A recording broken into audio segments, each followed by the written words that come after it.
Sisters of the shining moon, heaven, earth, and sea, I call upon you in this hour, bring magic unto me.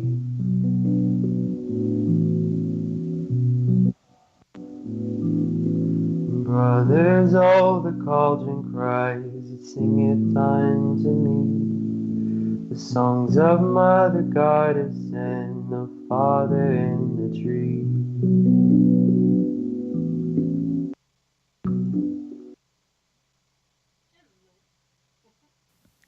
I seem to always forget the microphone. So, hello, my lovelies. This is Paisley Wild, and we are off adventuring into the spaces between.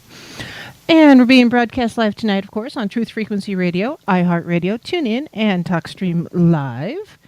And also in on YouTube. Hello, YouTube. Thumbs up if you're on YouTube. Like, please. I beg you. Humbly. And I subscribe and all that jazz, you know. And then no matter how you are hearing me, make sure you stop in and say hello in one of the chat rooms, or you can send me an email at wildpaisley@gmail.com. That's WILDEPAISLEY at gmail.com. And if you want to support the show, please do so. You can go to etsy.com/Monarch Mountain Studio with MTN as mountain. Or you can go to patreon.com/TheSpacesBetween. Or you can also do the just donation to the cash tag. That's $TheSpacesBetween. If you get the urge. If you don't, that's okay too. Just thanks for joining all. And please check out iLife.com. iLife is the official sponsor of Truth Frequency Radio. And, sometimes you just need the little extra boost from the ayahuasca and the CBD, because yes, you do. So yeah, check out iLife. The call line is open tonight. That number is 213-233-3998. Or if you're across the pond in the UK, it is 44203-393-2871. And yes, I am wearing two pairs of glasses for those of you on YouTube world. The ones on my face are just my standard glasses, and these ones are readers. And it's just been one of those days where you never know what you need. I just am channeling my inner grandma, I guess. Two pairs of glasses. Gotta have the glasses to find the glasses. I know what that's like. And honestly, it's yes. So Titan wants to know if I'll ever have a super chat. Yes, I shall. But I'm not quite to that mark yet where I have enough subscribers. I think I'm just about 230-ish people subscribed. So from what I understand from the YouTube boards is I have to have 1,000 followers or subscribers in order for the super chat to be set up. So, we'll get there at some point. And it's the growth of the show has been really a little bit organic, a little bit forced from the Paranormal Portal folks. Thank you, Don and Brent, and bringing some people on like Deb and then the my brain just crashed. Like Courtney Weber and Woods Wizard has been on, and just some other folks have been on. A pharmacy has been on, talking about the good stuff. So yes, I've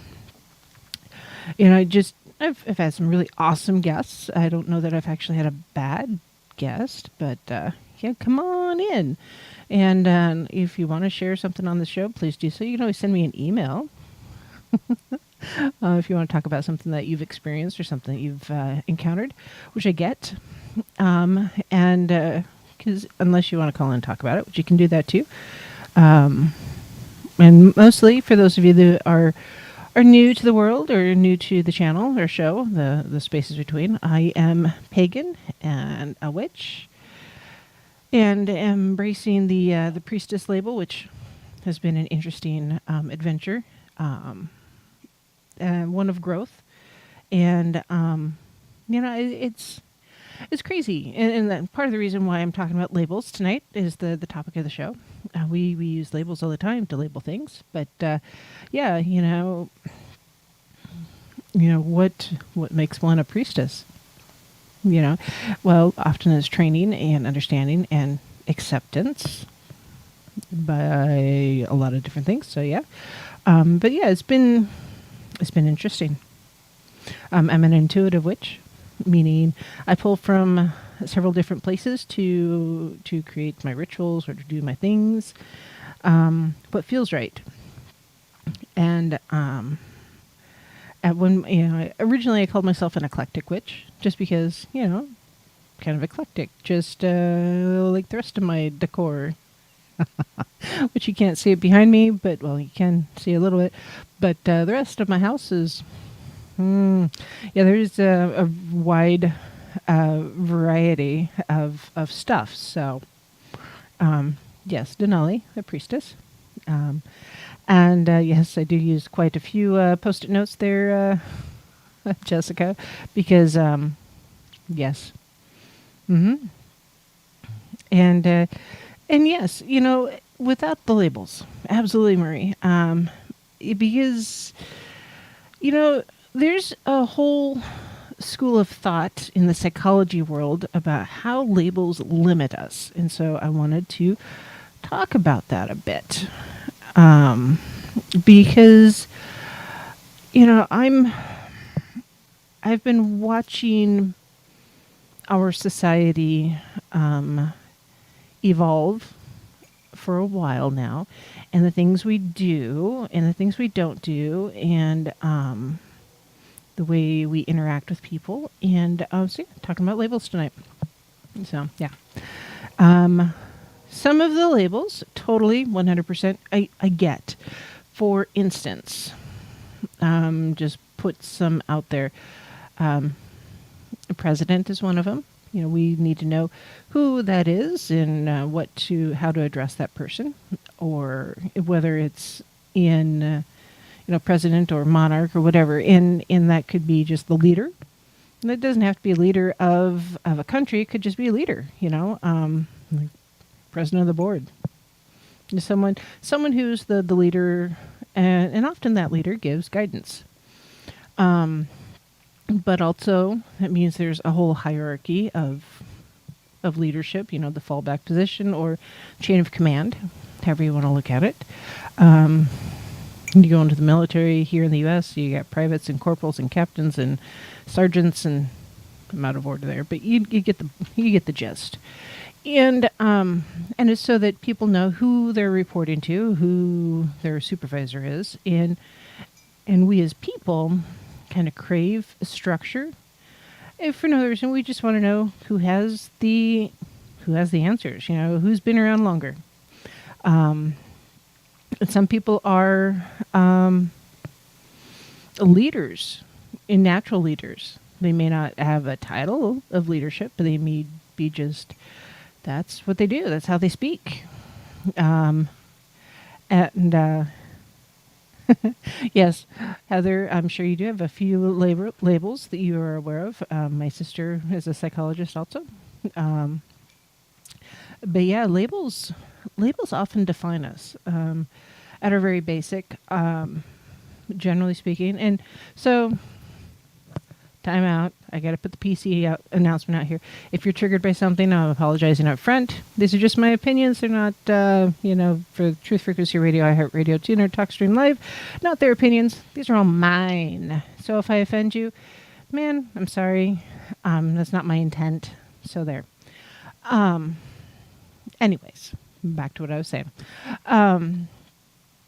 At our very basic, you look in the mirror, and often you're going to say, hey, I'm a girl, or you're going to say, hey, I'm a guy. And those are just two labels. And with those two basic labels, often there is an assumption of, what you're going to look like and what your basic stature is and what kind of job you might be interested in. And a lot of that is societal assumption.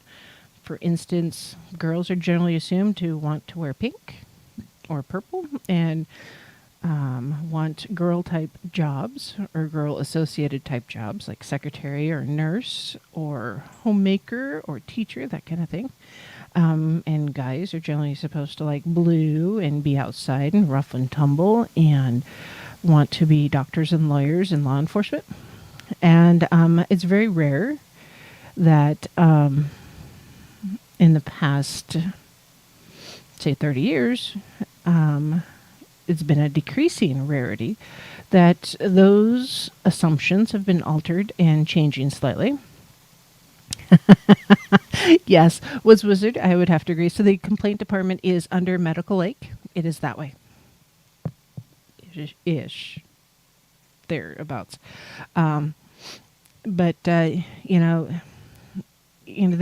assumption that all boys are going to like blue and all girls are going to like pink is a fallacy. Here in recent history, I think it was in the earlier part of the 1900s. Can't believe I'm saying it like that.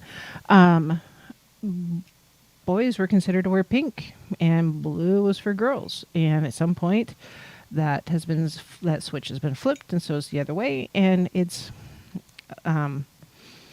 okay, whatever. It's just a color. Just pick the color. You don't have to wear all the colors. Just pick a color. Wear black. Wear white. Wear gray. I don't care. But we shouldn't assume something that a color is a certain way. As far as what colors, Denali, yes, I do believe in reincarnation. I'm not sure what did I miss something? Hold on. Denali asked a question. I try to answer questions as they come up in the chat, or else I lose them. Do I think labels have something to do with reincarnation? Possibly. Very possibly. Yes, labels. Yes, labels. Or, to be honest, often labels remind me of ear tags for livestock. Could be sheep, could be goats, could be cows. But yeah, ear tags. So,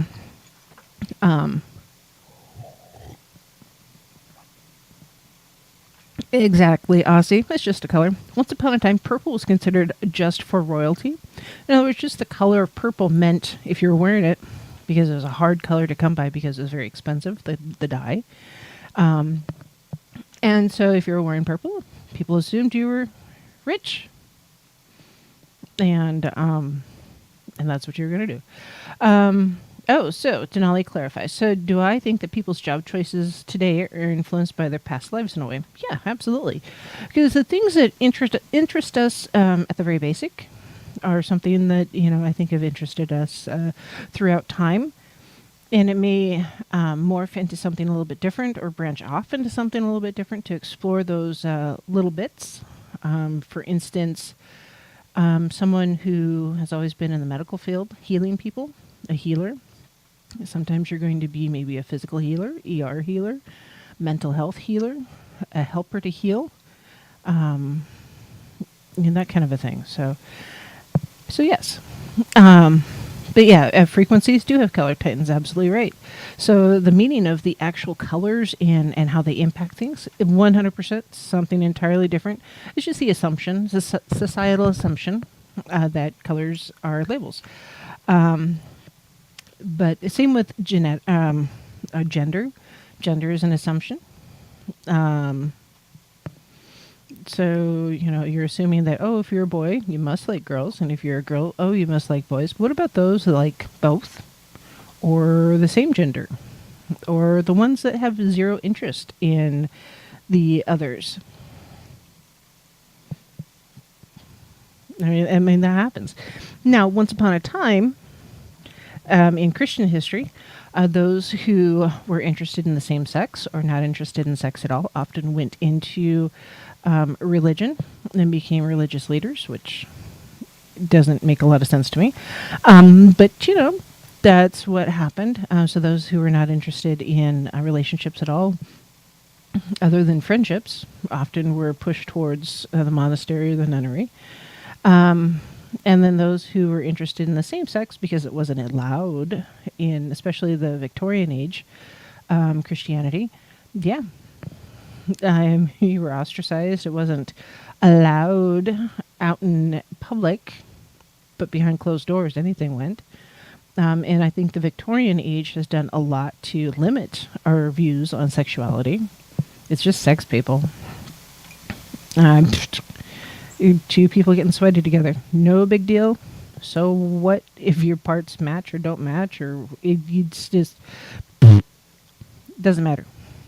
That's what I say. Um, but it shouldn't be used to define us. Because if we say, I'm a girl, that means I must automatically, be interested in guys. Maybe I'm not. Maybe I want both. Maybe there's a unicorn out there for me. I don't know. You never know. So the same thing, when it comes to religion and our faith and our beliefs. The Christians, are witch or, what or whatever, it was assumed that, oh, if you're a witch, you must worship Satan, according to a lot of the Abrahamic faiths. But pre-Abrahamic faith, so what? You're a witch. You were a wise woman or wise man. It wasn't necessarily gender specific. It was just someone who was in tune with the earth, someone who understood the flora, the fauna, and helped helped their community, either spiritually or medicinally. They're healers and the midwives and those who have been there to help you. And it's in I don't know, I guess I'm just seeing a lot of labels in our society, especially here in the U.S., that we haven't seen a lot of in recent years. And man, it's frustrating because those labels that we are applying to ourselves often limit us in our ability to accept those that might be a little bit different. So, for instance, I I was reading a post on Instagram this morning, and it was a person who had multiple Christian friends did a plaster casting of the Lord's Prayer and painted it up and decorated it and gave it to her friend that was very much a Christian, a devout Christian. And her friends, her other witchy friends, were like, that is such, that was, what was the word? Almost sacrilegious of her to be willing to embrace her friend's Christianity because she was a witch. Well, here's the thing. I am polytheistic. I'm a polytheistic witch. I believe in all the gods. They're all there. Mm-hmm. And just like a couple weeks ago, Christianity is not my jam. I really... I don't follow that particular pantheon, but that doesn't mean it's not out there. It doesn't mean that those deities aren't out there. And so if my friend wants to believe in Christ and be a Christian, and I want to accept my friend as a Christian and encourage the development, the spiritual development of that person by giving them something that is supportive of their belief system, that's one between us. Hi, Nightshade. It's between us. It's two gifts. It's a gift between two friends, and you know what? That has absolutely nothing to do with anybody else. Nobody else is. They're not involved. It's not hurting them. So why is that an upsetting thing? And this person is Wicca, the one that was in the post, and her Wiccan friends were very much like, Like, what the heck are you doing? How can you do this? How dare you? And then some of them are like, you're not hurting anybody. Just do it. So what? So what? And you know, it's frustrating to see people, I'm pagan, like I said. I'm accepting of many beliefs. Why would I want to limit somebody else's belief and treat them the same way that witches have been treated for the last couple hundred years? Is it retaliatory? Well, that's not going to heal anybody to retaliate for the way they believe. Why should I do that? So, and that just, I don't know, it really bothered me to see that, here's a group of people who are supposed to be open-minded because they say they're open-minded, but they're not. They're very much the closed-minded people. Just like with a lot of political groups, we often say, oh, hey, we're open-minded and you can believe, whatever your political beliefs are, yay for you.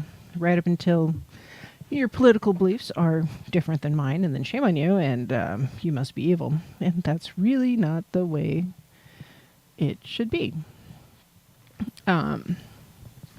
Just to let the people be. So, when it comes to spiritual growth, instead of labeling someone as, oh, you're a witch and you can't grow, or oh, you're a pagan, you can't grow, or oh, you're a heathen, you can't grow, or Odinist, or Christian, or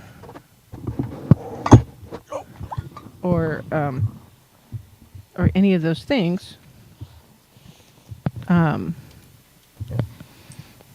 you're limiting not just the person, you're also limiting yourself and your ability to grow, because you are assuming, look, Mr. Don's in the house.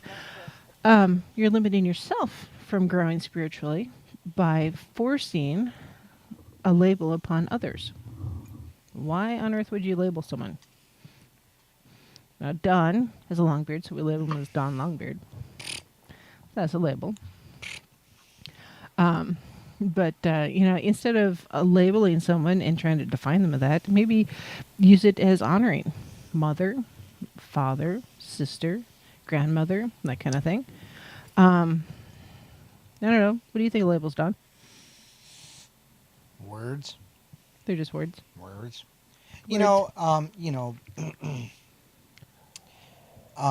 It's like we talk about Christians or Abrahamic people who follow Abrahamic faiths and things like that. It's not that we don't like them. It's that, and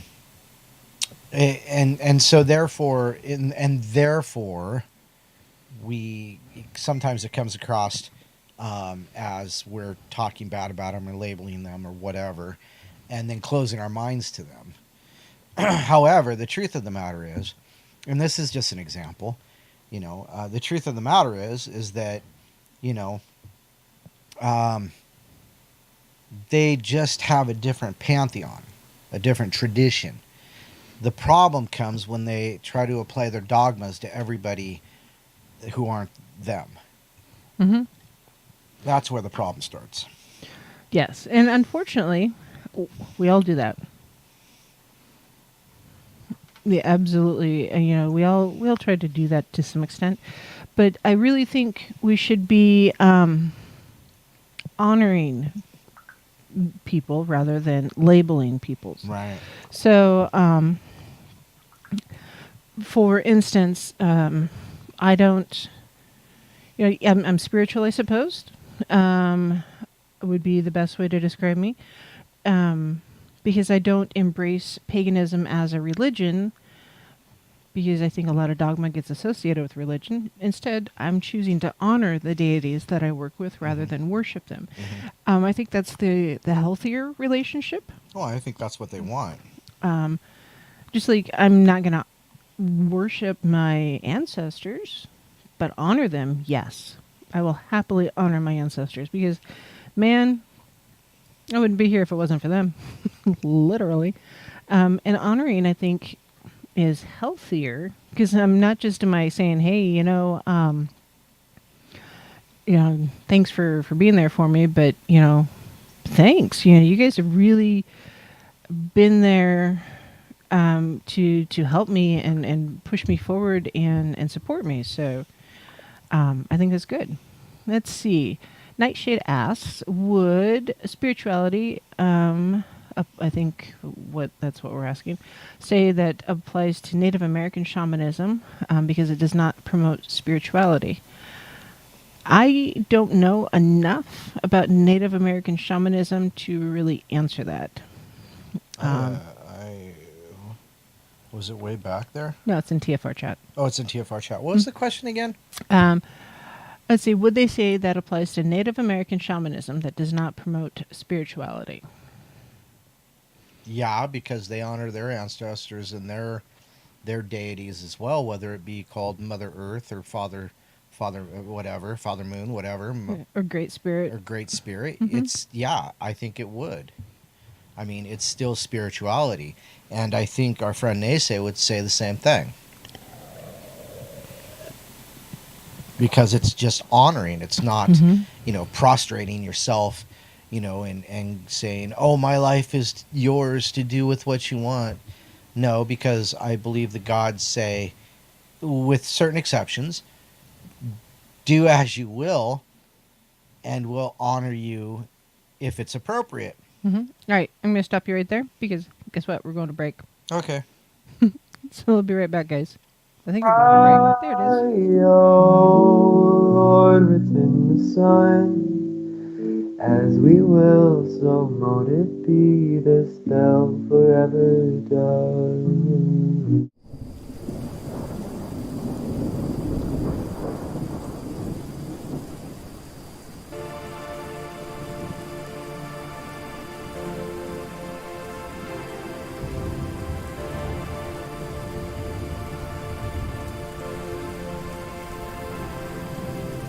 Mother of darkness, mother of light, earth beneath us, soul in flight, songs of love and love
Hello, my lovelies. This is Paisley Wild. We are off adventuring into the spaces between. Don Longbeard is in the house, and we're talking about labels tonight and how they can be limiting.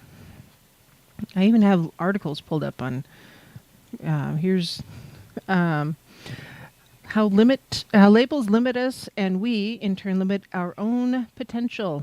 And it says you are not your disorder. See, this is technically it's from Psychology Today, and it was just an interesting article. Yeah. So, but I was just doing some research because often we say, "Oh, I'm depressed." If you say "I'm depressed" often enough, yes, you will be depressed. It just happens. Or repressed. I'm repressed. I'm being repressed. Yes, I'm exactly. being repressed. You say that often enough, you start to believe it. Same kind of thought process. And yeah, there is there's a whole bunches and bunches and bunches of articles about how labels limit us. Most of them are from psychology types. This one starts off with the core of both Buddhism and Vedanta is the rejection of categories and labels. So it's coming from a spiritual aspect. Vedanta. Vedanta. Vedanka. Vedic. Oh, Vedanka. Yeah, Okay. Vedanta. It means it's Hindu. Yeah, it's Hindu philosophy. The Vedic. Yeah, the Vedic. So basically, by putting labels on ourselves, often it limits us. It limits our thought processes. So for instance,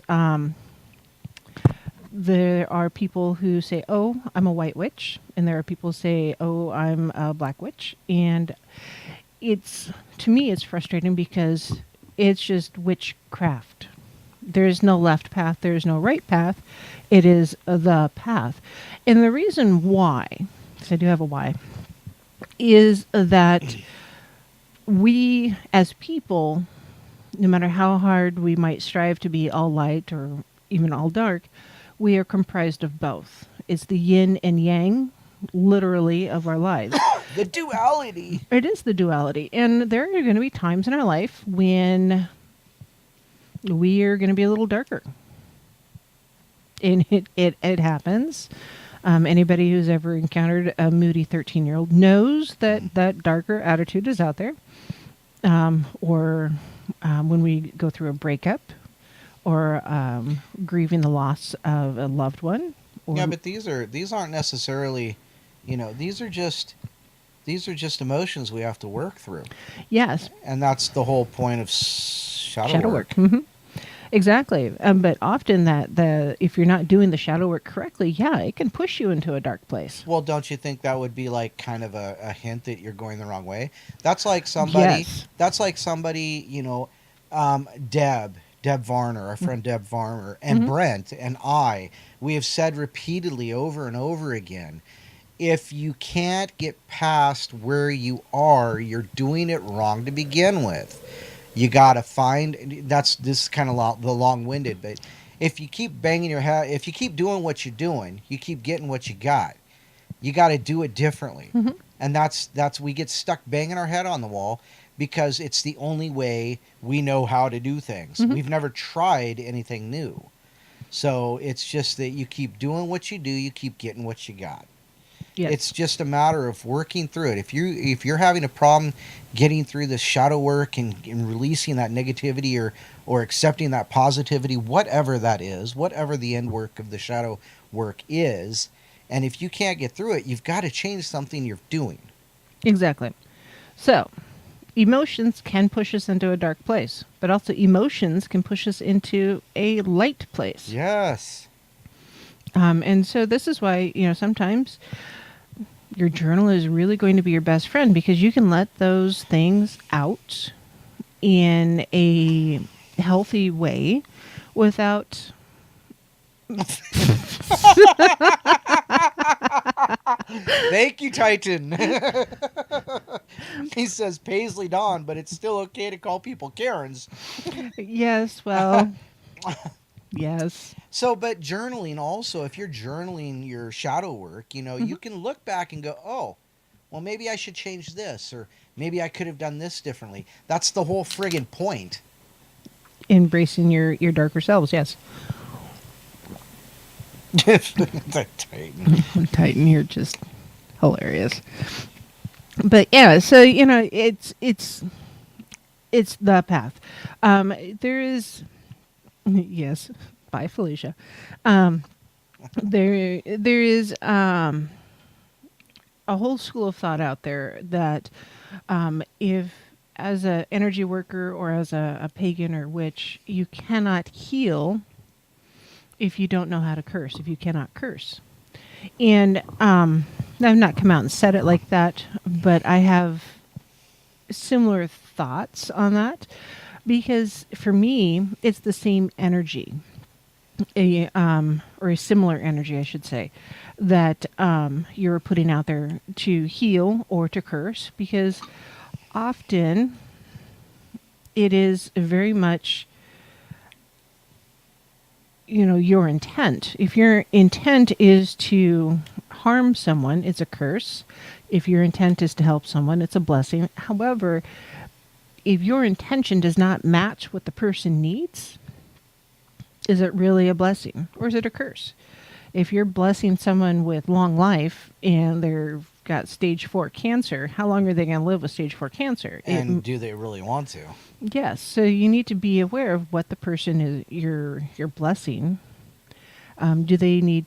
What do they really need? So I would personally, instead of blessing someone with long life, I'd rather bless someone to receive what they truly need.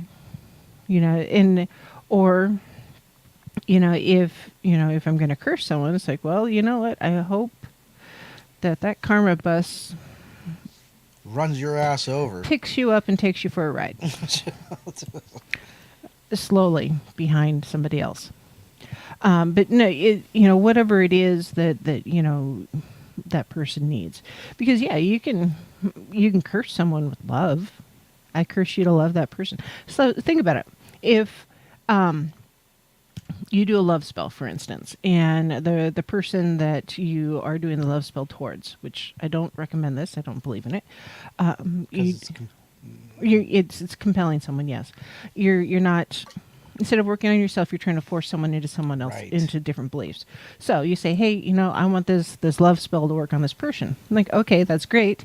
And you guys are in a relationship and you love one another. And then the person who requested the love spell is like, this just isn't working out for me and I want to break up. You're stuck. Well, You've might cursed that person. You've cursed that person. instead of blessing that Right. person with love, you've cursed them because they may be so infatuated with you that it becomes more of an obsession. And obsession is not generally a blessing. It's generally a real curse. And so what is it? Has it been blessed or has it been cursed? And then also, and Marie says, people have cursed her, but it backfired on them. Yeah, there's that too. Because if you curse someone who has any idea what they're doing, and they reverse the curse and send it back to them, yeah, do you want that curse backfired onto you? No, I wouldn't want it. So if I generally, and I've done this, I've sent that energy right back to other people. It's like, hey, you know what? I'm done with this. It stops here. It's hitting the mirror and it's going back to you. And you're going to just receive what you sent out. And, if you don't want to receive it, then by golly, you shouldn't put it out there. So Titan asks a question. I see that. Titan wants to know, do you have to speak intentions out loud, or we suppose that thoughts can be just as effective? You know what? Your thoughts can be very effective. And they are every bit as powerful as the spoken word. Sometimes they're even more powerful. If you think in pictures, for instance, rather than words, you may have this full imagery of what you want to happen in your brain, and that's what you're thinking is going to happen. And because it's completely defined, it's not just some words thrown together, and so that can be more effective than writing it down. Which is why if you're going to do a spell or something, you should write it down. Well, but yes, you're right. Especially if it's intent towards yourself. Hmm. Just thinking it is giving it the power. However, I do think that if you're putting power out there, or putting that energy out there, or putting that curse, hex, positivity, loving thoughts, if you give it voice, it actually resonates through that. It resonates through the energy, not just joins with the energy. I do think we talk ourselves into our reality. Oh, absolutely. So but you are what thinking you look is- for. yeah. If you're constantly seeing, now I'm not saying racism isn't out there, because it is, but if you're constantly seeing racism in every aspect of your life, You better be looking at it's yourself. probably not all there. Yeah, you need to stop and take a break, time out, and is this something that is really there, or is it something I perceive to be there that isn't really there, and so my perception is wrong? Again, that goes back to that journaling, because often that racism isn't quite as strong as you think it is. I'm saying often, not always. Well, because, but then also there's with if you're gonna use that line of thought, the racism, it's also about who's pushing that issue as well. Mhm. Is it really out there, or are they seeing an end game with an agenda, or at least an agenda? yeah, Do they agendas have are, an agenda to push it out there? So, but and so something else I've talked about repeatedly, and I'll probably keep bringing it up because I think it's important, is the things that are in our brain are very two-dimensional. The words that we speak to ourselves are two-dimensional. There's very little good or bad behind it. It's just words, and so we assume things. So if anybody who's ever been around a teenager, I've been seeing these a lot lately. Hey, I like you. That's all they say. It's like, so what does that mean? And it's like, or I like you. There's the two different emotions don't come through when you're talking to yourself. It just is, I like you. It's very two-dimensional. There's no emotion. And so when you're speaking words like a curse, for instance, you should, just like any spell work, you should be crafting it in your brain. It's like, this is what I want and this is what I'm looking for. And so you're so focused on the negative aspect of a curse, for instance, that's all you're seeing for that period of time. That's what you're focusing on. So that's what you're going to see. Heather says, depends on the power of the mind behind the curse and whether it's a curse you intend. Therefore, it's the intent behind the curse which makes it not a curse, or is it intent with positive energy or negative energy? The intent does not require a label. Right. Intent itself is a label. It's just the intent.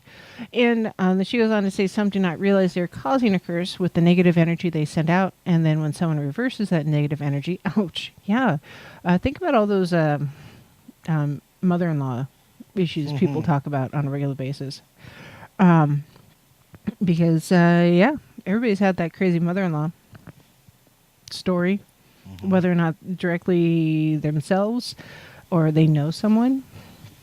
Or just the crazy in-law. We'll just leave, not necessarily mother-in-law, but crazy in-law. Because they're out there. The reason why there's a stereotype of crazy in-laws, because unfortunately that is a label that has been proven true. But they're not all that way. And before you label someone, you need to just, take a deep cleansing breath. And they may not be as crazy as you think they are. It may be just you're seeing them through your lenses. Maybe your own parents were just kind of crazy. But again, a curse or a blessing, they're labels. Right. Well, and I agree with Denali Princess here. It's a curse is only a curse if you believe it. Well, yes and no, because you may not realize it as a curse. Like someone just said, I know my pain is an attack on me. So if the physical causing of pain is realized as an attack. But what if you don't realize that that's the symptoms of the bad intent? I get tired. I don't like the word curse, and I don't like hexing. The bad intent, Mm-hmm. um, and you don't know it. So how would you know if you are or not? So I don't think that's. I don't quite believe that you don't have to. You can choose to not believe it. Um, I think it's something. I'm sorry. Let me go back. Some who are no. A curse is only a curse if you believe it. Well, no, it's not, because as I was saying, the pain. Someone realizes that pain is an attack on her in certain situations. I imagine. I mean, because everybody has pains. We're getting older, but if you don't know, if you don't have to believe it's a curse to be cursed. You just have to realize that at some point you have to realize that um, something's wrong and you have no idea why. You know, Mm-hmm. you've eliminated all of your options and ideas and you don't know what it is. So no, I don't think you have to. I don't think it's necessary to believe it's a curse or not. So, but yes, you don't have to receive it. That's true. Hello, mini me. You need to go to bed. Love you. Um, so yeah. Let's see. What? You already had stories. Um, so let's see. Where were we? Labels.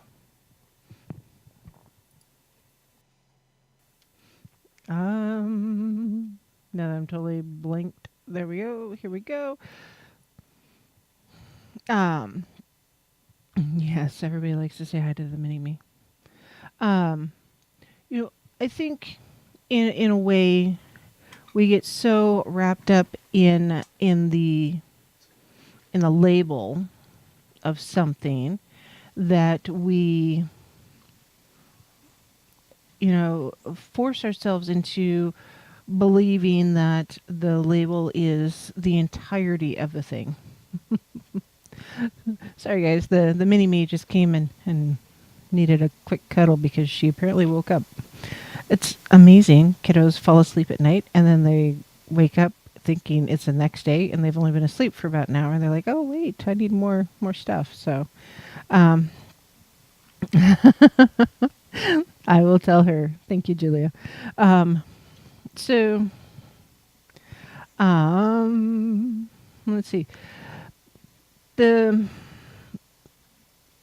I guess it's really frustrating to me because I'm seeing in the news a lot that people are defining themselves by the different labels. And they think that they are empowering themselves with these labels, but instead of empowering themselves, they're taking away from themselves because they're limiting the ability for growth. And they are limiting their ability to understand an outside viewpoint. I think that's why so many Christians, and I'm using Christians because that's what I'm most familiar with, because that's what I grew up as, assume that, or treat anybody who is not a Christian as bad. Whether you're atheist or Islamic or pagan or Wiccan, etc. And the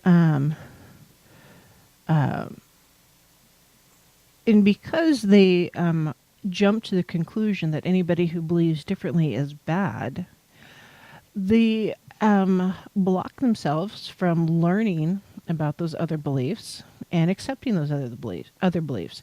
And cultures do this too. People assume that my culture is best and your culture is horrible, and so your culture should be just like my culture because I said so.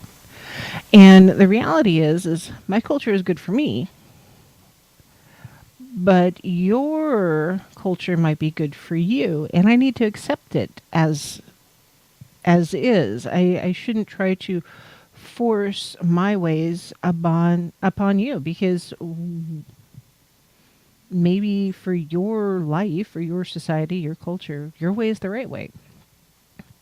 And that's, I think, something else that we've lost sight of as a collective, because we've become so, what are the words I'm looking for here? I'm not entirely sure what words I'm looking for here. For instance, I've talked about with pharmacy and when Lucky's been on, the food deserts that happen in the big cities, because all of the food gets trucked in. People are not encouraged to have gardens anymore. In some places, if you have a garden in your front lawn, the city will come through and plow it up and ruin things for you, which is frustrating as all get up. Because why not have food growing in your front yard, especially if it's pretty? Hello. 2 birds, 1 stone. Perfect. And it's... I just lost my thought again. Apparently, I'm a little too ADD tonight. I need more coffee. The assumption that all of these things need to be brought in and to support and take care of the society, instead of having the society grow their own food and raise their own stuff and being taught how to provide for themselves. We've come to that place where it's, we have to take care of everybody. And no, to properly take care of people, we need to teach them how to take care of themselves, for crying out loud. That's how I believe. That's what I think, and that's my soapbox, and doggone it. And I don't want to depend on someone else, and I don't want other adults to just depend on me because I'm going to give them direction. I'm glad you all joined me. I love you all. Thank you for joining me. But I know you're not dependent upon me. I'm not here to tell you how to grow beans. That's not my thing. I'm just talking about my own spiritual path, and y'all along for the ride, and I love it. And I'm glad you're here because you're helping me grow, by golly, and I hope you're growing with me. So I'm glad you're here. So it's just vexing that we keep getting shoved in these corners and these labels. So instead of, assuming that the label is the right thing, like assuming that, hey, I'm a witch and that's the right label for me, is it really? Maybe I'm just me. Because there's a certain assumption of qualities that go with the label witch. Just like there's an assumption of things that go with the label pagan or Christian or Islamic or Abrahamic or heathen. I mean, until I had really started studying a little bit more into the Norse mythology, heathen was just the way my kids acted. It wasn't a word that was just, to me, that described a belief system or a culture or anything. And it's, I don't know. It's just to me. It's just crazy. So you're talking about labels. Do you have any labels? You have a minute. No, but I would like to point. Yes, we do manifest our own destinies. We do talk ourselves into our own reality. But when it comes to curses, Titan said that if you don't if you don't buy into it, you don't purchase it. So that's just the way of it. I just don't have the attitude of acceptance for things like that, and I don't necessarily reflect it back at people. I just push it away. I don't, I don't know if I've ever been cursed, but I know people have cursed at me. I think it's pretty much the same thing, and they could just go to hell. That's just the way it is. Are you pushing it back at him there, Mr. Don? I don't care if it goes back to them or not, just as long as it doesn't attach to me. Okay. So, on that note, we don't want the curses to attach to us. We're about to go to, yes, deflection. We're about to go to our top of the hour break. When we come back, we'll play the singing bowl. And make sure you go to ialife.com. Check it out. And then, I don't know what Power and I app, but anyways, we'll be right back. We'll see you in a few.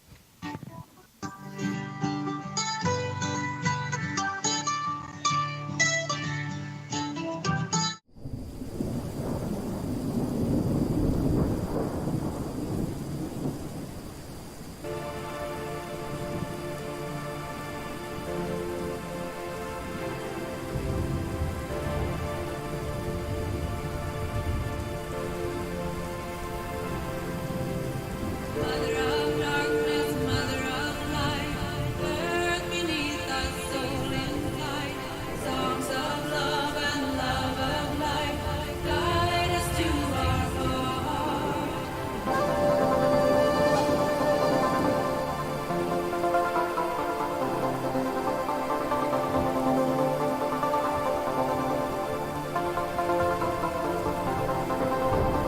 Mother of darkness, mother beneath us, soul in flight, songs of love and love of life, guide us to our heart.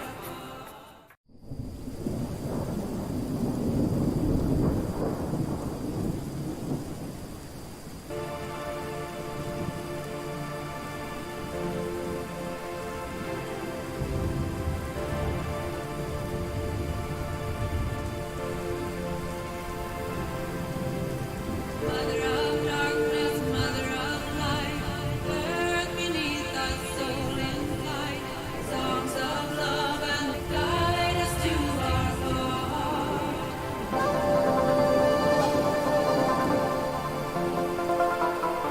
Mother of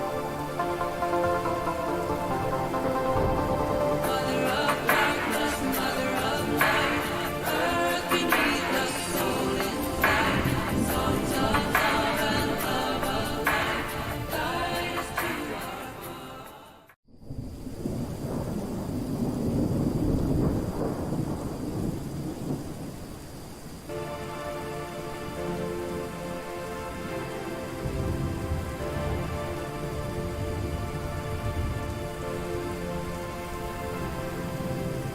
Mother of darkness, mother of light, earth beneath us, soul in flight, songs of love and love of life, guide us to our heart. Mother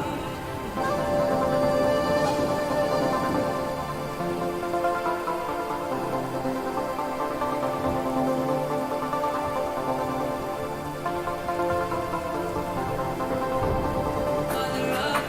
darkness, mother of light, earth beneath us, soul in flight, songs of love and love of life, guide us to our heart.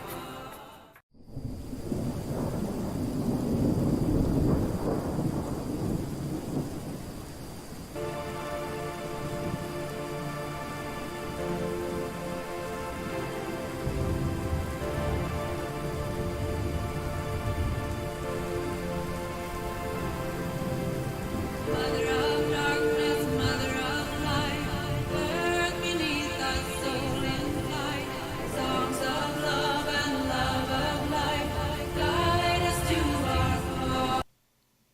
Hello, my lovelies. This is Paisley Wild. We're adventuring off into the spaces between. Tonight we're talking about labels. But before we go back to labels, we're going to play the bowl. This is labeled as a 5 Buddha bowl. Quit banging Buddha. I'm not banging Boodle. Buddha. Weirdo.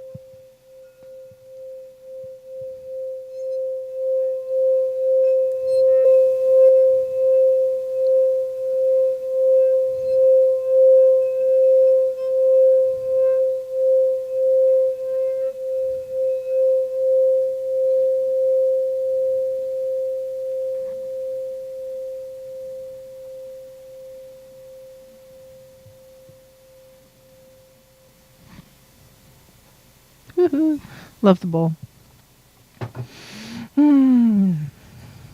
So they're talking about Denali, Princess, and Heather are talking about, kids and this, that, and the other, and and how they bring them up and things like this. So I always thought, because my son's mom and I we haven't been together since he was like 2 or 3, and as a matter of fact, I'd rather just not talk to her ever again. But he's 20. What? He's 27.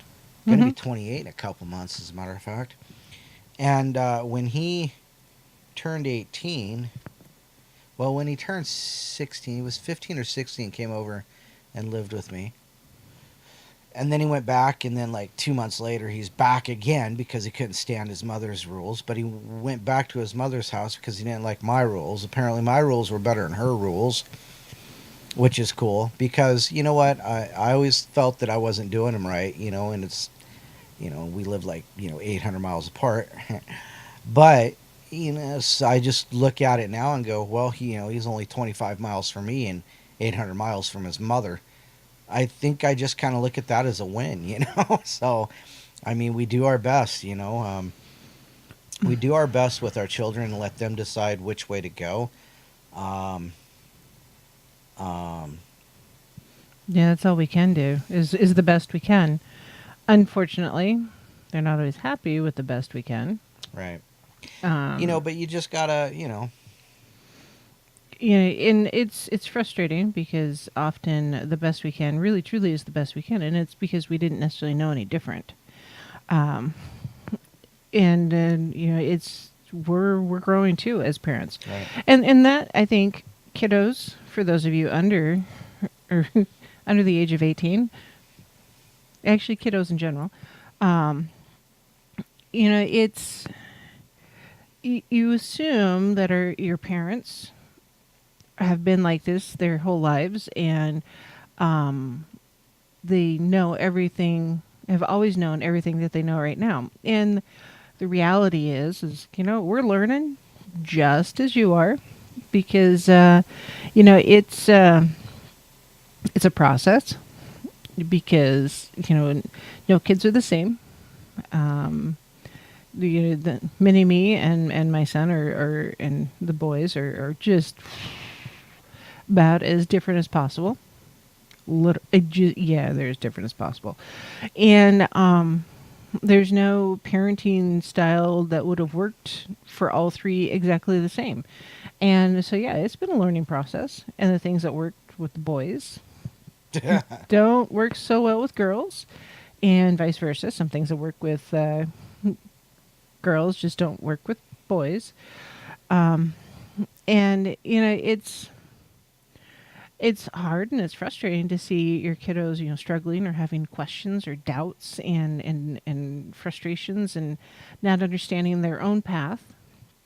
And you try to help them out as much as possible. Part of growing up, though, is allowing them to figure out their own path. And you need to make sure you're giving them the support they need to learn it. So if that means they color their hair, that means they color their hair. If they want to wear the goofy clothes, wear the goofy clothes. Preferably not the baggy butts or the super tight. Not the baggies, the saggies. The saggies, that's what it is. Whatever it is, wear clothes that fit appropriately and cover everything that needs to be covered. But our kiddos need to learn who they are and preferably in a safe environment, and what's safer than at home and with the supervision of your parents. Just you need to, again, make sure everything's covered. And But it's if we don't allow them to grow on their own path and help give them the guidance that they might need, and support. Is your bottle broken? It's broken. How are they going to learn who they are? Instead of doing it in a safe environment at home with their parents, they're going to leave home at some point. Probably, maybe. This is 2020.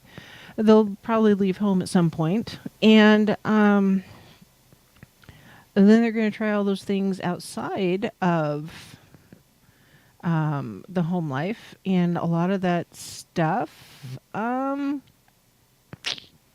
it won't be as supportive. It won't be as safe. And you know what? There's a lot of pitfalls and dangers out there for kids that don't understand the repercussions of their actions because they didn't learn them when they were growing up in the home life.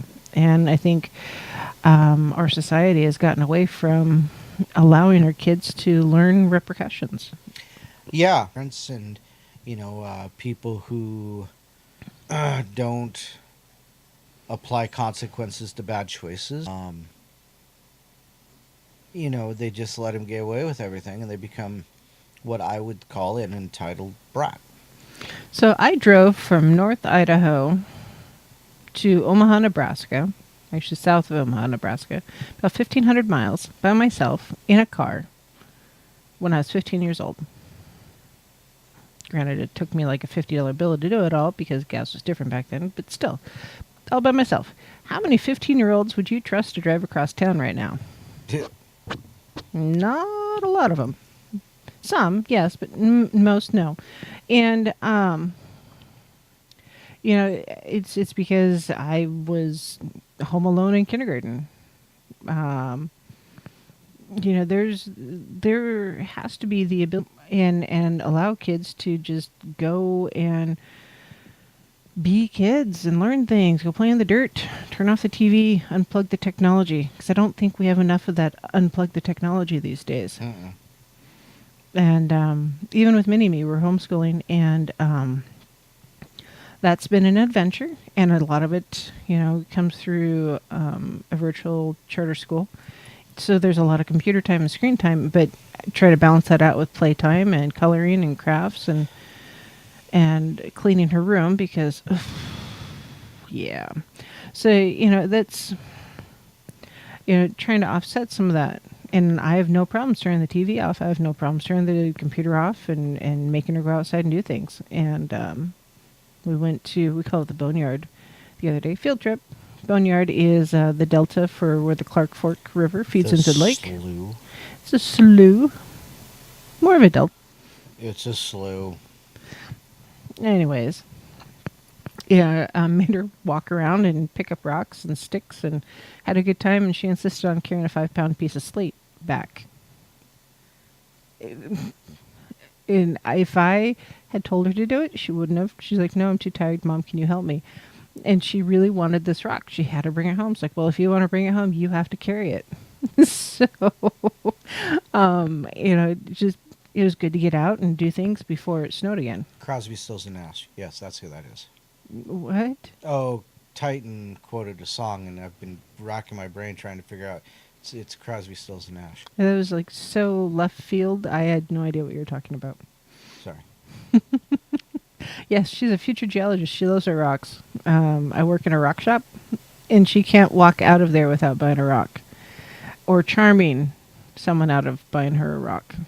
She does that someone too. Into buying her a rock. Whatever, I know, it's out of their pocket. But yes, she loves rocks. And all sorts of other things. She'll wear a tutu feeding the chickens. Because I don't want to label her. I don't want to say, hey, no, you can't wear the dress. And you can't wear, you can't do this. So she wears the tutu and the fairy wings to go feed the chickens. She was wearing the lion costume Thursday to jiu-jitsu. Yes, she wore a lion costume to jiu-jitsu. She was warm.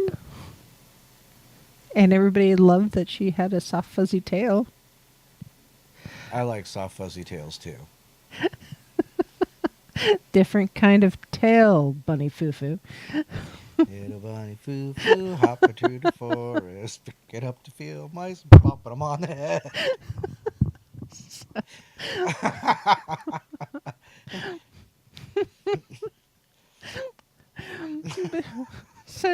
but that's just, we're letting her, she's doing her own thing, and she's not labeling her. She's goofy. That's just all there is to it. But I wish, in a way, that I could go back and do some things differently with the boys, because I wasn't as relaxed with them. Well, so my son, he was born when I was 23, and his mother and I, there was only one good thing about our relationship, and it wasn't good enough to make it worth staying with her. So, there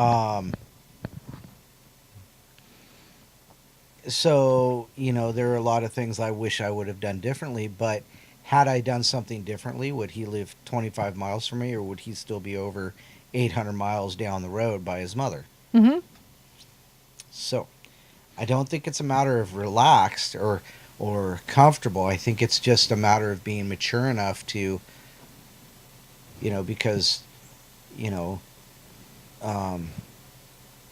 6-year-old is quite a bit different than the 27-year-old, because the 27-year-old got the party, I want to go out and do, instead of, hey, I know how to work around this issue. Let's do that kind of mature issue. Well, I'm also older, and I don't want to go out as much as I did when I was in my 20s. There's that too. We go out? No, it's 9 o'clock. I should have been in bed an hour ago, guys. So, I go to bed early mostly. But yeah, and then my son has the autism label, and a couple of other labels, and there's, in a way, those labels limited him, because in his brain it gave him an excuse to not do certain things. Mm-hmm. And it makes me wonder, if we hadn't had the labels, what would we have done differently? And that's frustrating to me.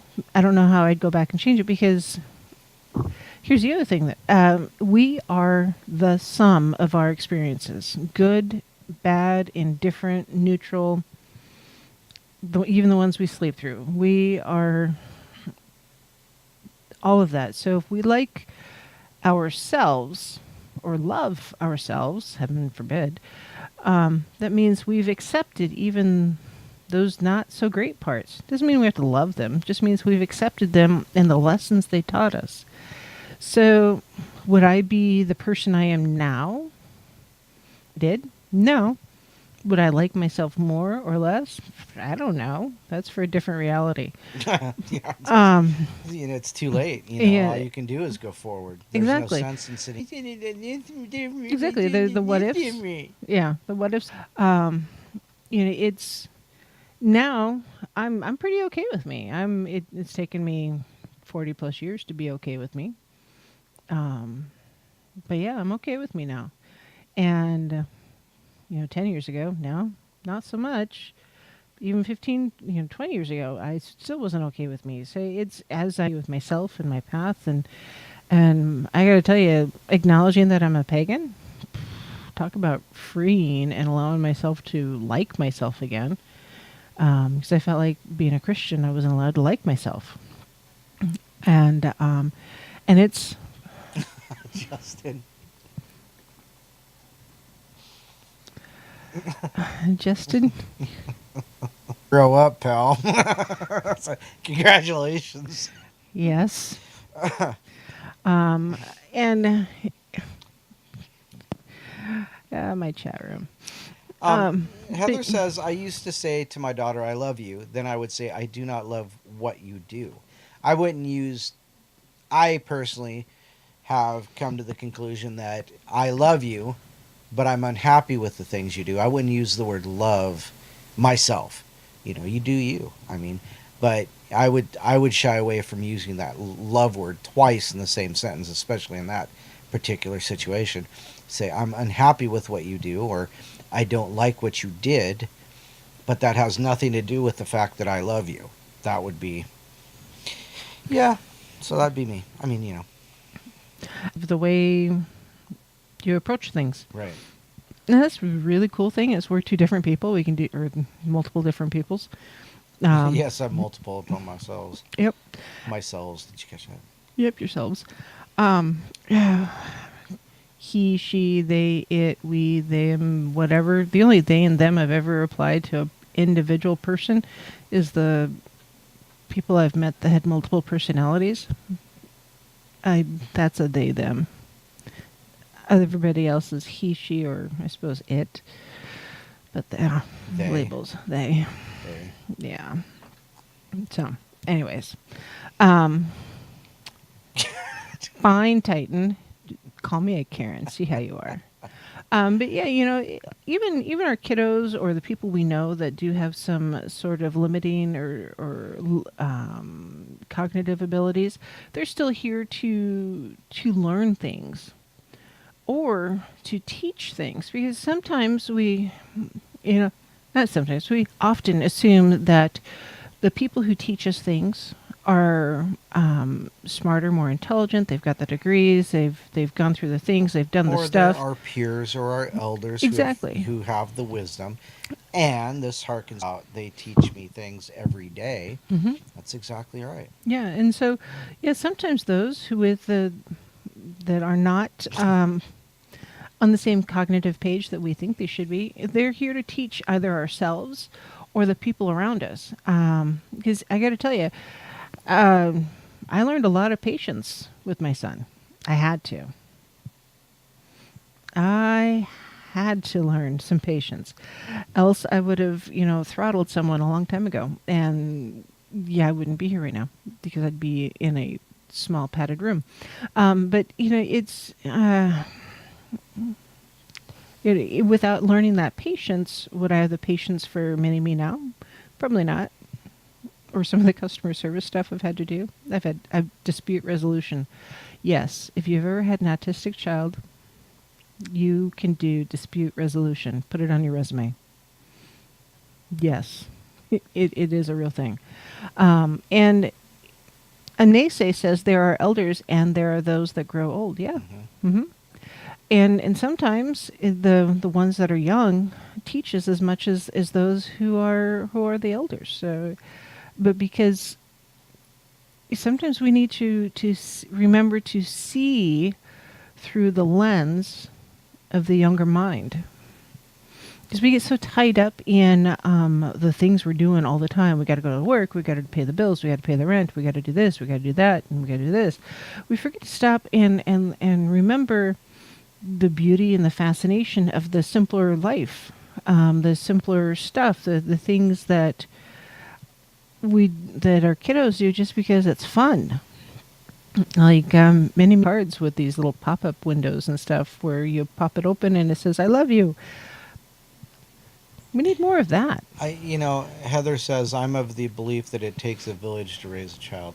Yes and no, because there's more than one village idiot, and you don't want that one around them, because it just takes that one apple. So, yeah, it does, but you have to, in my opinion, I say, I would have to monitor those village idiots, because there's a lot of them in each village. Yeah, and they reproduce too, unfortunately. What was that all about? It was just disgust. I don't understand. Okay. So, yes. The don't do it stare.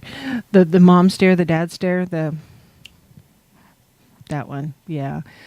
That was the one my dad used to use. Snap the fingers, hold the finger up, kind of like his inner Indiana Jones, hold the finger up. No, don't do that thing. It worked every single time. But yeah, that look, We've all had that look from somebody. So, a little bit divergent from talking about labels, but I think it's interesting. Um, Naysay. Yes. The Bible. Naysay says the biggest challenge about labels is wondering what dictionary you were raised with: American Heritage, Oxford, Webster's, or Wikipedia. Truth, or what's the other one that's popular online? Oh, the Urban Dictionary. Yeah, the Urban Dictionary. Yeah, that one's an adventure. There's things in there I didn't know there were things. Be careful what you Google. You never know what you find. But yeah, American Heritage, Oxford. Yeah, Oxford and Webster's too. Yeah, whoa, talk about some differences there. Yeah, I grew up without Google. I grew up before Google. Yeah. There wasn't Google when I grew up. Yeah, right. I remember playing Oregon Trail on the 5.5-inch floppy disk. It's 5 1/4, but okay. Yeah, splitting hairs. But yes, Wikipedia itself is not the font of wisdom that we hope it could have been. However, often when things are cited and posted on Wikipedia, the sites down at the bottom. Go to the sites at the bottom. Don't read what Wikipedia says. Go to the sites and read what the sites say. That's how you use Wikipedia. It's just like a clearinghouse of stupidity. Yeah. But the sites, if someone's putting something in there and they have to cite it, you're more likely to find a good solid answer or good information if you go to the sites. Often. Just like when I'm researching for the show. Does anybody remember Taipan? Everybody remembers Oregon Trail and Wavy Navy, but does anybody remember Taipan? I didn't play Taipan. Oh, I did. I didn't play Wavy Navy either. But if you ever played Leisure Shoot Larry on Commodore 64 or Stroker Ace, not Stroker Ace, but then you're old. Leisure Suit Larry, yeah, with the nylons to get across the whatever pit of doom. Oh, yeah, that was time I'll never get back. Yeah, I totally lost my brain thought. Oh, research for the show. Research because I got a couple kids' books in the works. I am still trying to get my illustrations done. It's not going to happen by Thanksgiving unless something really happens, or I don't get any sleep in the next couple days. But the the research for that really has been interesting because I'll find something that's really awesome. It's like, oh, that's really great information. And because trying to find a book about stuff has been, I've got a bunch of those too, but it's harder to control F for find in a written physical book sometimes. And I already read a lot, and there's a lot of stuff kicking around in the back of my head that I don't always follow. But it's an adventure because there's a lot of stuff out there that is just not just a fallacy, but fiction. Like, oh, well, hey, that sounds like a really great ritual for World of Warcraft. Or that's a really great way to level up your D&D character that's not part of what I'm doing. Or Magic the Gathering, or... Hey, careful. I know nothing about Magic the Gathering other than if I played 52 card pickup, now that you've got a bunch of that stuff sorted, you'd probably step on my toe. And it would hurt. So. I tell you to be careful what you're stepping on. Because I just found another $350 card. Oh my goodness. It's pretty bad when you look at a land card from Alpha and realize it's worth $35. You know what? I have no idea what you just said. Nope, not at all. If you had said, something with ingredients and measuring cups, I could have figured it out. But no, we just totally different language. I wasn't that kid. So, Justin, did you know your Ataris are worth something? And same with your Commodore 64. People are check me for original hardware. I don't understand it. Hey, it's our last break. We'll be right back. That snuck up. Lord, within the sun, as we will, so mote it be, this spell forever done.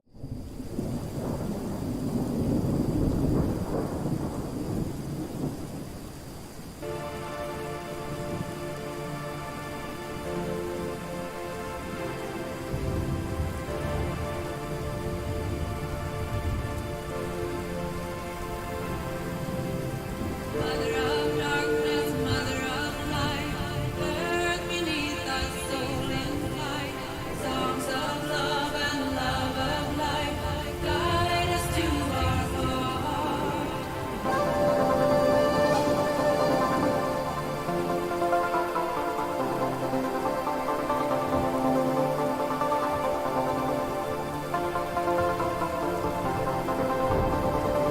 Mother of darkness, mother of light, earth beneath us, soul in flight, songs of love and love of life, guide us to our heart.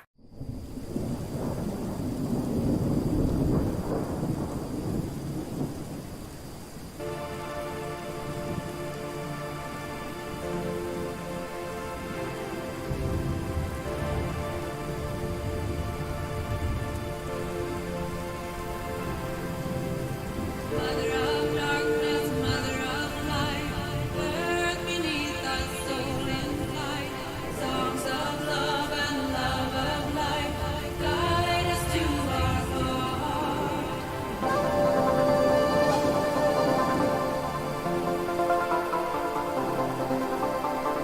Mother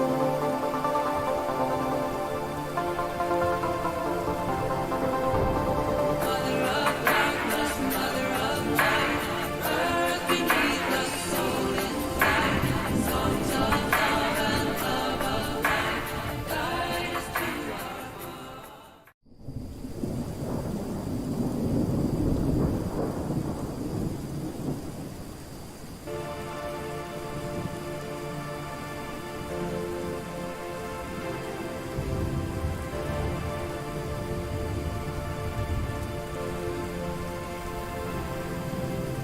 Mother of darkness, mother of light, earth beneath us, soul in flight, songs of love and love of life, guide us to our heart.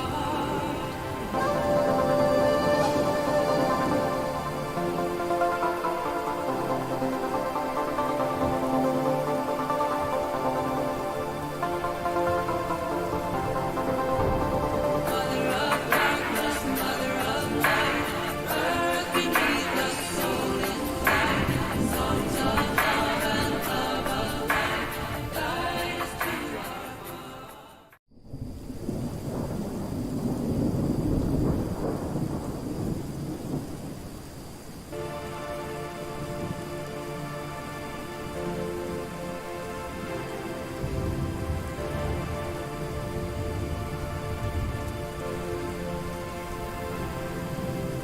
Mother of darkness, mother of light, earth beneath us, soul in flight, songs of love and love of life, guide.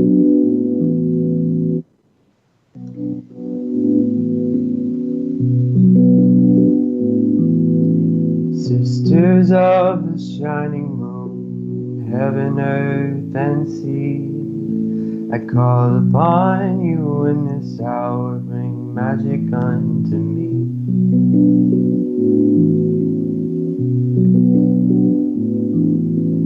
Brothers, oh, the cauldron cries, it singeth unto me the songs of Mother Goddess and the Father in the tree.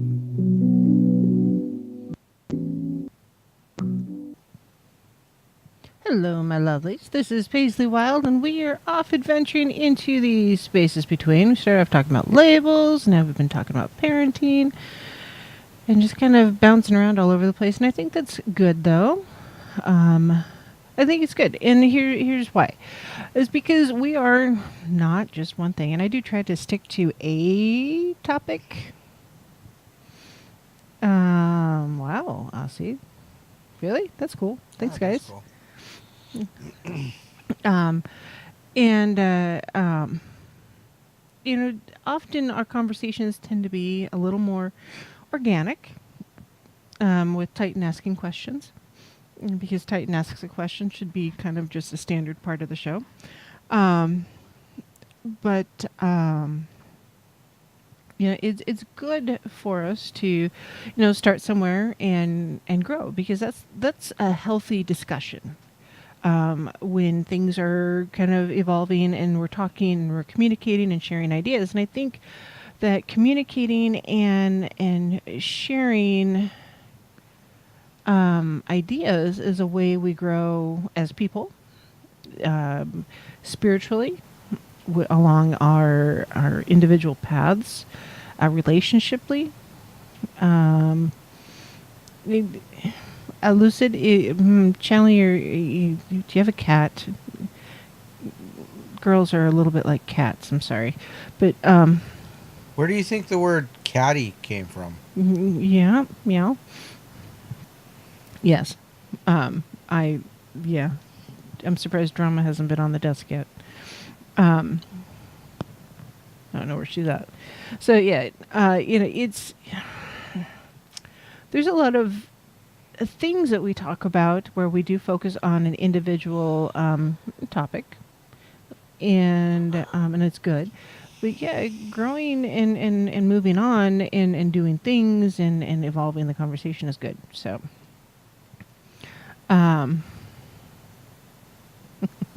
yes, Titan reminded y'all to watch the show when you guys were in Coloma. Yes, Titan asked the question in person that time. He did, yeah.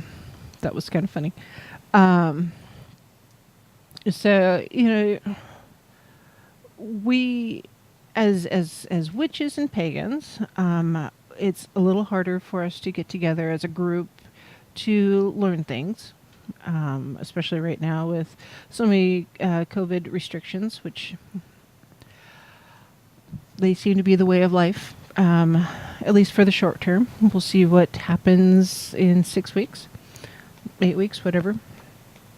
And but that means there's a lot of us that we're seeking the fellowship, we're seeking the camaraderie, we're seeking the social interaction, and the opportunity to learn from one another and having those discussions where we're learning. And so we've been trying to do stuff online. There are a lot of groups and rituals and circles that are happening on YouTube and in Instagram, of all places, Facebook Live, et cetera, et cetera. They're all over. And some of them, those are pretty cool. And others are like, okay. And I've attended a couple of them. And some I definitely have liked more than others. And it's just an opportunity to learn. It's a different platform that we have to figure out. And it's, I don't know, I just as soon meet y'all face to face and just have a get together and chat. Unfortunately, we're not doing that right now. We're just doing it online. Maybe down the road we'll have a pagan party. What? Yeah, we should have a pagan party at some point and have everybody show up and call it a run fair. I don't know. Wouldn't that be fun? I think it'd be fun. Maybe. Maybe not for Dawn. Dawn will have to work that day. Maybe not here. There's a big national forest just down the road. Yeah, but see, you're going to want to take equipment, and equipment requires somebody who knows how to run the equipment. And the generator. Hence the reason I can't work that day. You have PTO, don't you? So let me just get right back to the blink blink. We're still under COVID restrictions. It'll be like, probably a year or so. You have to stand over there by that tree while I stand over by that tree, and Bigfoot can stand right behind me There because you he's go. not COVID restricted. Yeah, because he's hidden from the virus. Actually, we'll have a pagan riot because there's no COVID in the riot. Haven't you seen that? Oh yes, I got you. Yes, So where it's civil disobedience. yeah, civil disobedience. There's no COVID in civil disobedience. So yeah, pagan party. I think it'll be great. So I'll have to ponder that one and figure it out. But the getting together and sharing ideas face to face and the organic behavior that I think is good, even though we're doing it online and yeah, it's been an adventure. By the way, yeah, apparently I dropped my weird. Okay, so the call line isn't open tonight. I'm not sure why. It was, but anyways, Heather says she'll bring the tinctures. Justin's got some stuff too. Justin will bring the party. She'll bring the tinctures. Make sure there's some Syrian rue in that. And cookies. Someone's Lots got of vitamin brownies. C. Vitamin C. Gonna need it for the morning after. Right. I'll make the mead. Yeah, labels, they do, in a way, define us, in addition to limiting us. Like, defining myself as pagan. I'm defining myself as a mom. I'm defining myself as a YouTube host, an employee. All those things do happen. Plenty of moon water for Titan, and those are, in a way, titles that are good for us, because they help other people understand what the expectations are. Just like if you are working and you have a supervisor, generally speaking, you would expect your supervisor to kind of have a clue. Not saying always have a clue. I said kind of have a clue. Sometimes less of a clue than others. Just like if you go to an accountant, you would assume the accountant knows how to manage money and numbers and such. So there are some things that, You asked for it. Here it is. I know, it's just well, she's fluffing up the calendar, which just made me giggle because she's a silly kitty. I was told I should move the camera down lower so we can get cat butts in the picture, and it's like, no. We don't need a cat butt in the picture. Just the cat. So, but, yeah, Drama's got her own channel now. As people, it is human nature for us to have some sort of label, some sort of expectation. Heather, this is Andromeda. This is the name of the kitty. We call her Drama. Or Pest. And we, with the labels and the expectation, it helps us understand what the people around us expect, and also what we expect of others. We expect parents to take care of their kids. We expect grandparents to spoil the kids. We expect legally licensed drivers to pay attention to traffic and drive correctly. That expectation often falls short, but we can expect it.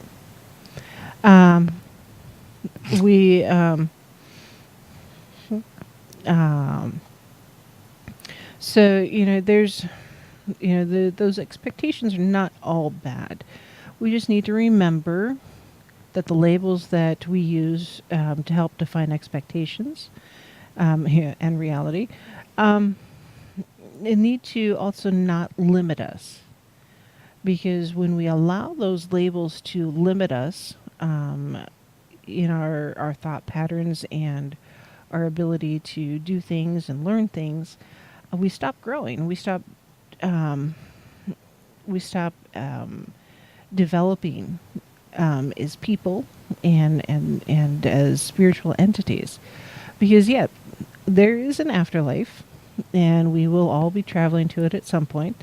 That's one of the things we cannot get out of, and whether we're learning the lessons in this life or the next one, we need to remember that, we're still growing, we're still developing, we're still learning the stuff to do the things that we need to do. And sometimes those lessons are more painful, sometimes they're easier.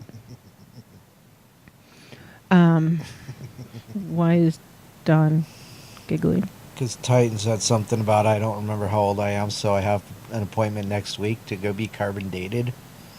Is that the same thing as getting a scope up your butt? Oh my stars, you guys. Well, it just so happens that a lot of the guys that are hanging out in here are my age. Oh my goodness. And you can tell too.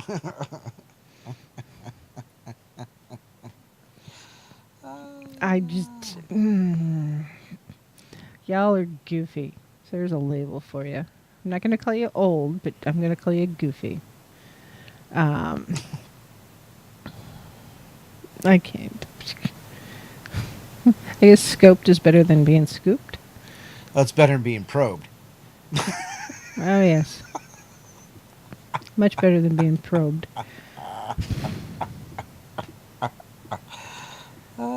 Goodness. There is no data, only Zool. So, yeah, and we're not repeating that one, Justin, but thank you. Oh, I'm dying. Yes, I can tell. Kids, it doesn't matter how old boys are. It really doesn't. They're still boys. And I should say kids. We're all kids. I'm labeling you as a boy there. Oh my goodness. My chat room is awesome. Y'all are nuts. Yeah, you better hurry it up and get to a point. I know. I can't even because I can't even. Justin won the internet. Or failed the internet? Is that what it is? Justin. Failed the internet. Yeah, just y'all are nuts. Yeah, boys will be boys. Yeah, there is some of that. So, yeah. Labels. I'm trying to find my thoughts here.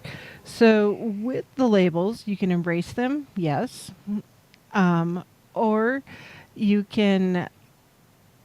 use them as tools, just like anything else. A hammer's a tool, frying pan's a tool. Those are all tools. Let labels be tools also. And you can use them to either grow or define you or help you in some way, shape, or form. And if it's a label that you don't like, so say growing up, you lived, is there a wrong side of the tracks anymore? Is that something that's still a thing? Or is that just... Well, is it an east-west thing or is it a north-south thing? I don't know. Because we're east of the tracks. So. Yeah. Although, technically, we're also north of a different set of tracks and south of another set of tracks. So I don't know. Once upon a time, being from the wrong side of the tracks, so you're bad. You're automatically the bad kid. And nowadays, it's just if you didn't want that title growing as an adult, you had to figure out some way to get across the tracks and do something else. Well, now there is no spoon. There are no tracks. Most of them are bicycle paths. So just figure out, what it is that you need to do to propel yourself forward to grow. And whether it's embrace the label or defy the label. And I think in a way we need to learn how to defy the labels. Yes, there are priests, there are priestesses within paganism and witchcraft. Yep, words witches. We don't use the word warlock, or at least I don't. I think drama. Sorry, she's touching me. Um, um, ley lines are energies lines within the earth. Think like Rivers of energy. yeah, I was gonna say the pyramids are built on a ley line. True. But that's the coming together of different rivers of power or energy It's a that node. intersect. It's a Yes. node. So that's Energetic node. it's the web of power that lays Yeah. across the world. Yeah. Yes. Yeah, Woods Wizard definitely would know that better. Goofy cat. Sorry. Anyhow, Um. So yeah.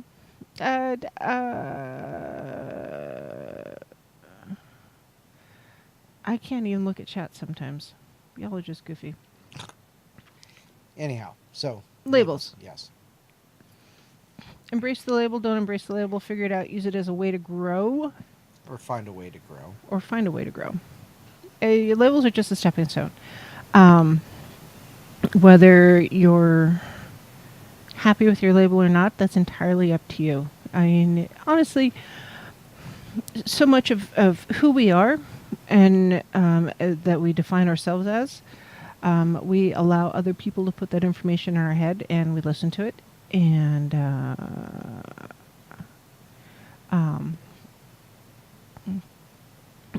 you know, we shouldn't let labels become our goal, and we shouldn't let them limit us from our growth and keep us from our goals. So,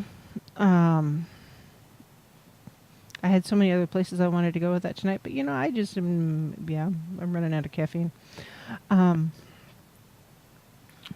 Don't, I don't know. I can't even say, hey, call in because the call line's down. Speak, Don. Speak? Because you yawn. Ugh.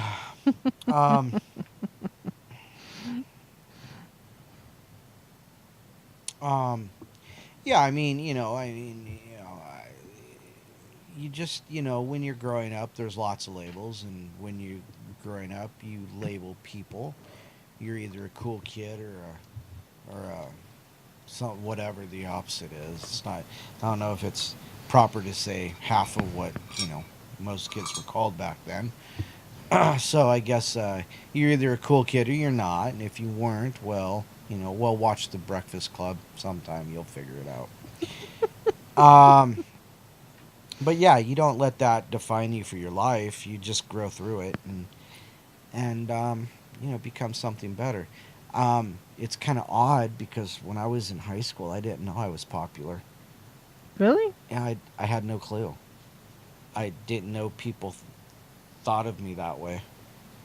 And so I never realized it. So it never went to my head, but it literally took somebody like when I was 40 something to tell me, yeah, do you realize how popular we are? I'm like, no. Because I didn't care, And I still just don't care. It just wows me that people thought I was the cool one. I was not cool. I played D&D. You had a mullet. I didn't have a mullet at that time. Oh, you didn't have a mullet? That was before I went to Job Corps, I had it cut. Because they said, you can't have long hair in Job Corps.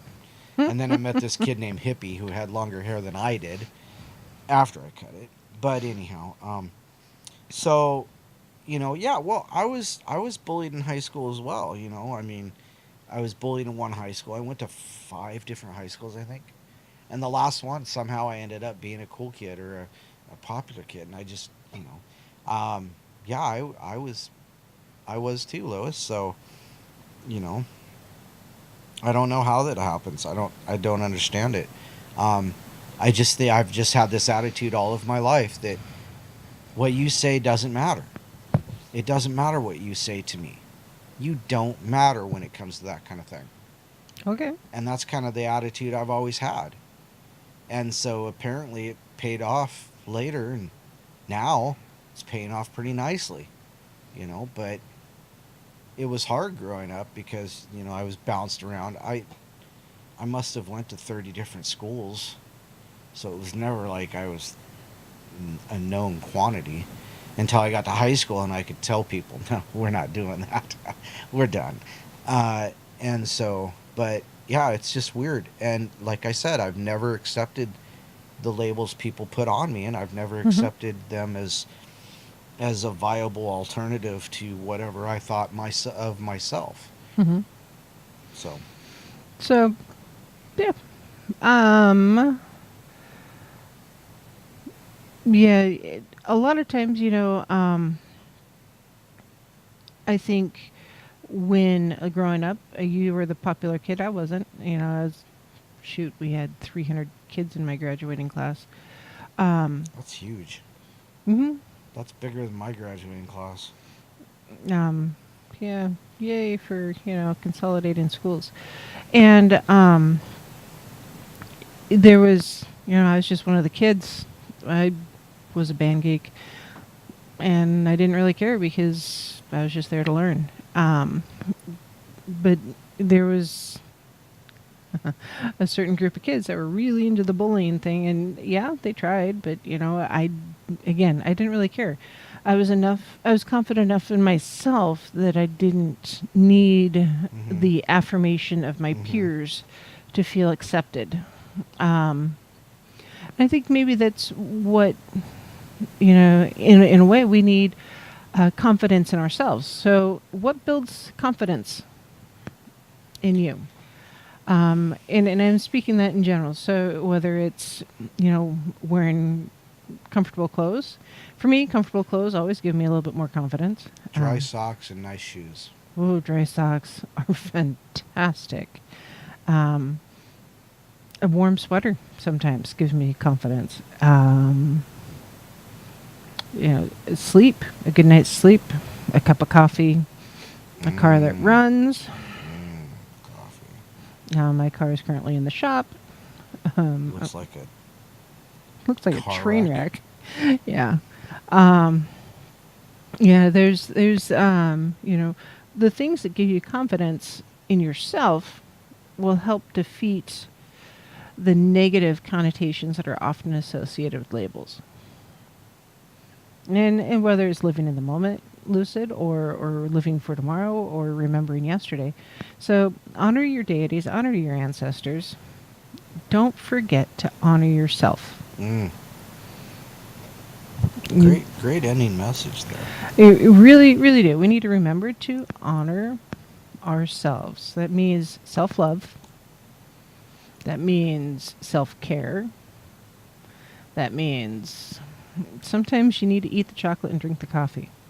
And sometimes it means, Skip the coffee, go straight to the red wine. I was going to say a nap. Oh, a nap sounds good too. Naps. I deserve naps. Naps are wasted on the young. I work with the public, and every time I see a child, I tell the mom, I'm like, if he resists arrest, I'll accept it. Yeah. Need a nap. But yeah, believe in yourself.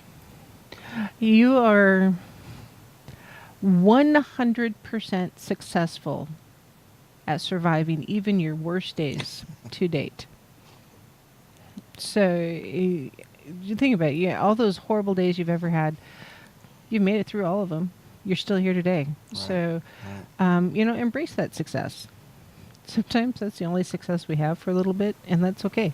Remember, life's an adventure. There's ups and downs, and you're always learning something or you're teaching something. So, yes. And it's good to see you, Lucid. It really is. It's nice to see you back active again. Yeah. Yes. Sometimes, yes. It's been a while, so take care of yourself, my dear. So, yes, honor your ancestors, honor your deities, honor yourself. Accept yourself. Don't accept the labels that people put on you, and don't allow them to limit you and prevent you from growing, or to prevent you from teaching others on how to grow. So my challenge to you all for this next week, as we do family things for Thanksgiving remotely, or however it is you practice. 2020. Um, I saw this video of this guy. It was stopped at a stoplight. He's on a motorcycle. He's being attacked by a wild turkey. yeah, well, it's 2020. And it was in the middle of a city. And he's like, he's kicking at it. It's like, get away. Yep, only in 2020. Yeah, what a year. What a year. So, remember, we're here to teach, we're here to learn. Accept yourself. Yes, you get a challenge. As you are working through the next week, remember to accept yourself. So, yes, accept yourself. So, merry meet and merry part and merry meet again. And we'll see you next week on this wild adventure. Be the spell forever done.